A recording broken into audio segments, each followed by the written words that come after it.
আর আমি আমার audience, follower, subscriber, ভাই বোন সবার কাছে একটা রিকোয়েস্ট করি, যারা আমারে পছন্দ করেন, তো অন্য একজনের আমার নাই পছন্দ হতে পারে, তো তার সাথে কখনো কোনো তর্কাতর্কি করবেন না। আমি তোমার বলি আমি না সাইমনের জন্য কোনো কন্টেন্ট আছে?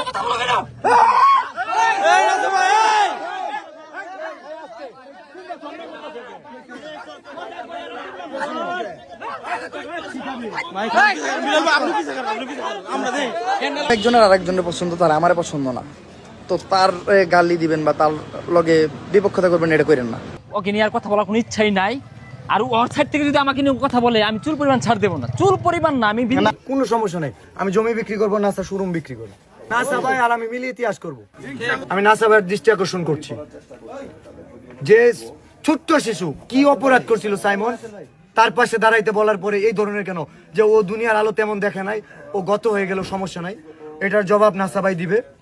এন্ড আগামী 24 ঘন্টার মধ্যে এখানে যে টাকা উঠছে বাকি টাকাটা, নাসা ভাই তো ভাইরাল টপিকস নিয়ে কাজ করবে না, কোনি মিয়া ভাইরাল না, আগামী 24 ঘন্টার মধ্যে অর্ধেক টাকা নাসা ভাই দিবে, অর্ধেক টাকা আমি দিব, প্রতিশ্রুতি দিতেছি। যদি নাসা ভাই না দেয়, জনসম্মুখে এখানে এসে ক্ষমা চাইবে, না হলে আমি কাজটা এখানে স্টপ করব। তার সাধ্য নাই, সে বলে বিল্লাল ভাই সাহস আছে, আমরা এটা বলতে পারি না। সাহস যদি তাকে টাকা দেওয়ার, সাহস কিন্তু অনেক কিছু দেখাইতে পারতো, বিল্লাল ভাই দেখায় নাই।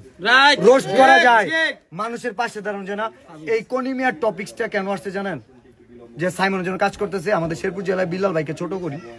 বিল্লাল ভাই 11 লক্ষ টাকা ম্যানেজ করছিল জিনাগাতির বন্যায়, 11 টাকা নাসা ম্যানেজ করে নাই। আমি কথা বলছিলাম এই কনিমিয়ার জন্য বেশি লাগে না তো আমি যখন এইগুলা কাজ হইতেছে, আমি আমার খুবই বলছি কোনো সমস্যা নাই, আমি জমি বিক্রি করবো, নাসা শোরুম বিক্রি করবো, যথেষ্ট। আমরা ইতিহাস করবো, শেরপুর জেলা কন্টেন্ট ক্রিয়েটর নাসা ভাই আর আমি মিলে ইতিহাস করবো আগামী 24 ঘন্টার মধ্যে। আমার মনে হয় না আর ফান্ড কালেক্ট করার দরকার আছে, ফান্ড কালেক্ট স্টপ, ঠিক আছে?